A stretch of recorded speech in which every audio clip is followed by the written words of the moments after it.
అనంతపురం జిల్లా కళ్యాణదుర్గం నియోజకవర్గ కేంద్రంలోని స్థానిక డీఎస్పీ కార్యాలయం ఎదురుగా ఉన్న అన్నా క్యాంటీన్ను స్థానిక ఎమ్మెల్యే అమిలినేని సురేంద్రబాబు పార్టీ నాయకులు, అధికారులతో కలిసి పరిశీలించారు.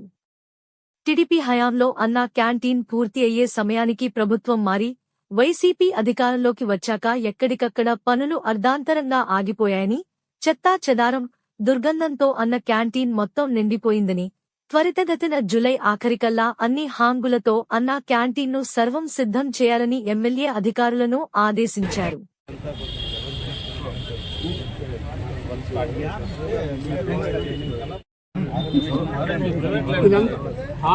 కిందగానంతా ఆర్ట్ వర్క్ ఆరంభిస్తారు site sir art work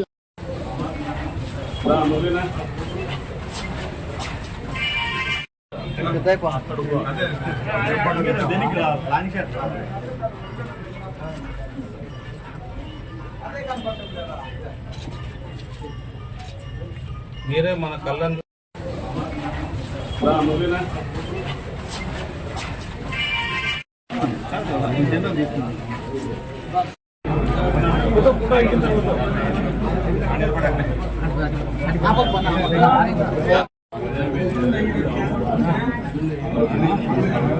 Surendra Babu గారి నాయకత్వం, సురేంద్రబాబు గారి నాయకత్వం, చంద్రబాబు గారి నాయకత్వం.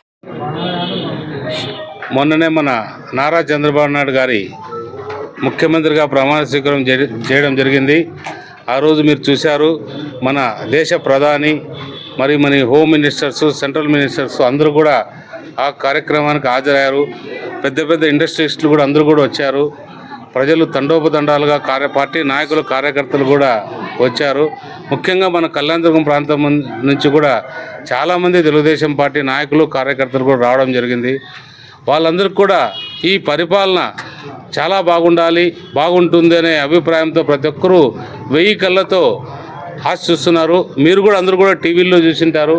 చాలామంది కూడా కళ్ళలో నీళ్లు పెట్టుకున్నారు. మన చంద్రబాబు నాయుడు గారు ప్రమాణ స్వీకారం చేస్తున్నా, అలాగే మన పవన్ కళ్యాణ్ గారు కూడా ప్రమాణ స్వీకారం చేసేటప్పుడు ఇద్దరి మధ్యలో ఉన్న అనుబంధం అందరూ కూడా చూశారు. అలాగే మన నరేంద్ర మోడీ గారు అనుబంధం కూడా అందరికీ కనిపించింది. ఖచ్చితంగా మన రాష్ట్రం అభివృద్ధి జరుగుతుందన్న ప్రతి ఒక్క ప్రజలందరూ కూడా అర్థమైపోయింది. ఖచ్చితంగా అది జరిగే బాటలోనే నిన్ననే ఆయనైతే సచివాలయంకి పోయి సంతకాలు 4 సంతకాలు 5 సంతకాలు చేయడం జరిగింది. ఒకటి ఏదైతే మెగా డిఎస్సి కావచ్చు, రెండవది మన ల్యాండ్ సీలింగ్ కావచ్చు, అన్న క్యాంటీన్ కావచ్చు, అలాగే పెన్షన్స్ కావచ్చు. మనం ఏదైతే చెప్పామో ఈ 5 దానిల మీద కూడా సంతకాలు చేసి ఏదైతే ప్రామిస్ చేశారో అవన్నీ కూడా చేయడానికి నాంది జరిగింది. అందులో భాగంగా ఈరోజు మనం ఇక్కడికి అన్నా క్యాంటీన్కి సంబంధించి ఇక్కడ ఈ భవనం పూర్తిగా అధ్వాన పరిస్థితుల్లో, అంటే దీన్ని ఏదైతే ఉందో అన్ని రకాలుగా కూడా ఉపయోగం లేకోకుండా ఈ రకంగా ఉండిపోయింది. ఖచ్చితంగా ఈ ఏదైతే అన్నా క్యాంటీన్కి సంబంధించి దీన్ని జూలై ఆఖరిలో కానీ ఆగస్ట్ ఫస్ట్ వీక్లో కానీ ఖచ్చితంగా దీన్ని మనకి ఉపయోగపడేటట్టు చేస్తాం. చాలామంది ఇక్కడ పేద ప్రజలు ఉన్నారు, మన హాస్పిటల్స్ ఉన్నాయి, ప్రైవేట్ ఉద్యోగస్తులు కూడా చాలామంది ఉన్నారు. ప్రైవేట్ ఉద్యోగస్తులు కూడా చాలా ఉపయోగపడుతుంది. అన్నా క్యాంటీన్ నుంచి కూడా వాళ్ళకి చాలా రకాలుగా ఉపయోగపడుతుంది. అలాగే కార్మికులకు కూడా ఇదందరికీ ఉపయోగపడేటట్టు, నాణ్యంగా ఉండేటట్టు, నాణ్యమైన ఫుడ్ వాళ్ళకి వచ్చేటట్టు ఏర్పాటు చేస్తారని మీ అందరికీ తెలియజేస్తున్నాం. ఫస్ట్ వీక్ లోపల ప్రారంభించాలని అనుకుంటున్నాం.